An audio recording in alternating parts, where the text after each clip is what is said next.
veus? No ho veus, tio, com bull? Mira, bull tant que s'ha xorrejat per aquí fora. Hòstia, ojo la mitja ració de cua de bou.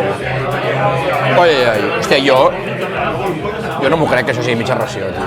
Però la ració serà que és una plata. Bueno, amb aquestes mitges racions no m'estranya que no arribi a final de dissabte. Que és una bestiesa. Començarem amb el bacallà, que és el més suauet de gust.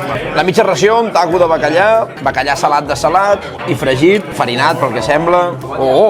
Hòstia, molt bé.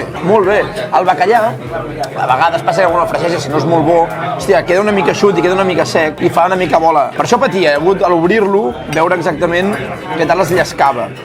I es llesca bé.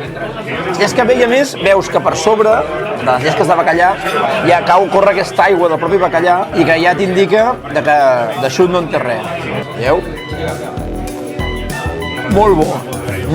Per mi és un molt bon bacallà, per això, perquè manté la humitat a dintre. No queda sec, tot i estar fregit es compensa molt bé la part aquesta de la textura del fregit, de l'arrebossat, amb la tendresa i la melositat del propi peix, que aquesta és la gran dificultat quan es cuina el bacallà. Aconseguir que quedi melós, i aquest ho és i molt. La samfaina és un punt dolça, però jo crec que ja està jugat expressament perquè es compensi amb el salat del bacallà. Perquè si no, quedaria tot com molt salat. Les mongetes també estan un punt pujades de sal, no és que estiguin salades, sinó que el salinota, quan agafes una mica del bacallà, té aquest puntet salat, ho barreges amb mongetes i samfaina,